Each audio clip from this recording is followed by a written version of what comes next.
बिस्मिल्लाहिर्रहमानिर्रहीम। मोहतरम वालदैन और असातिज़ा इकराम, अस्सलामु अलैकुम वरहमतुल्लाह। 9 नवंबर यौम इकबाल है और शायर मशरिक़ हमारे कौमी शायर अल्लामा इकबाल के हवाले से एक ख़ास अहमियत का हामिल है।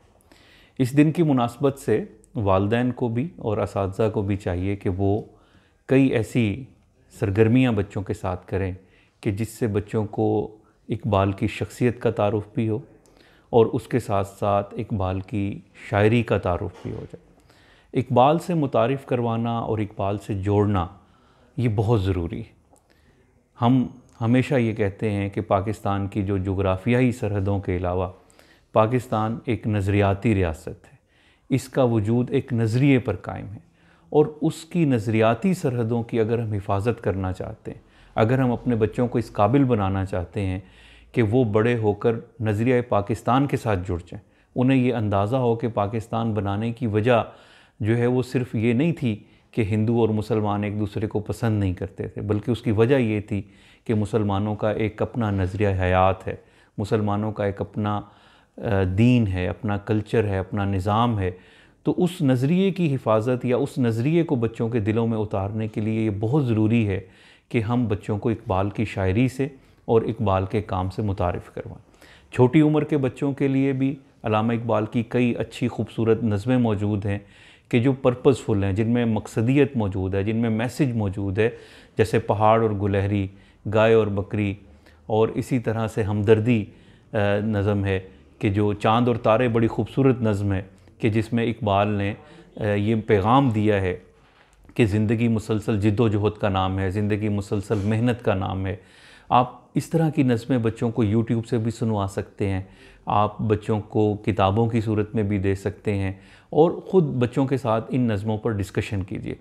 थोड़े से बड़े जो बच्चे हैं, यानी जो हाई स्कूल है या कॉलेज या यूनिवर्सिटी के जो नौजवान तलबा व तालबात हैं, उनके हवाले से तो हमें बहुत ही ज़रूरी है, क्योंकि इकबाल ने जिस दौर में ये शायरी की है उस दौर में जो मायूसी थी, जो परेशानी थी, जो मुसलमानों के लिए हालात सख्त थे, उन सख्त हालात के बावजूद अल्लामा ने कोशिश ये की है कि नौजवानों के अंदर एक उम्मीद पैदा की जाए, नौजवानों के अंदर एक ऐसी रूह फूँक दी जाए, ऐसी कोशिश की जाए।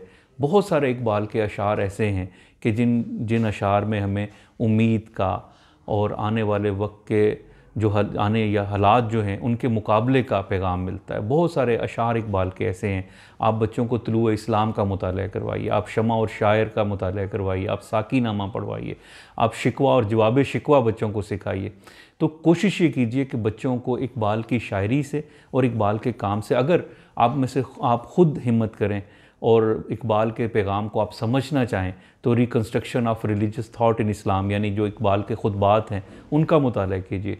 आप में से जो बच्चे फ़िक्री लिहाज से ज़्यादा नौजवान आगे बढ़ना चाहते हैं, चूँकि आजकल आप देखते हैं कि इल्हाद या एथीज़म जो है उसका हमला है इस्लाम पर और ऐसी बातें की जाती हैं, तो आप उस हवाले से जो अल्लामा इकबाल का PhD का थीसिस है, development of metaphysics in Persia, यानी जो मशरिक़ में इलाहियात जदीद जो है, या आप यूँ कह लें कि जो मेटाफिज़िक्स है, उस पर इकबाल का काम है। उस काम से आप बच्चों को मुतारिफ़ करवाएं और देखें कि एक इंटेलेक्चुअल आदमी ने बड़ी ही मेहनत से इतना सारा काम हमारे लिए किया है। अभी हमारी कमज़ोरी है कि हम बच्चों को इकबाल की शायरी से, इकबाल के कलाम से, इकबाल की फ़िक्र से मुतारिफ़ ना करवाएं। आप देखें कि ऐसे इस्तारे हैं, ऐसी खूबसूरत बातें हैं, खुदी का तसव्वुर है जो इकबाल ने अपने अशार में दिया है।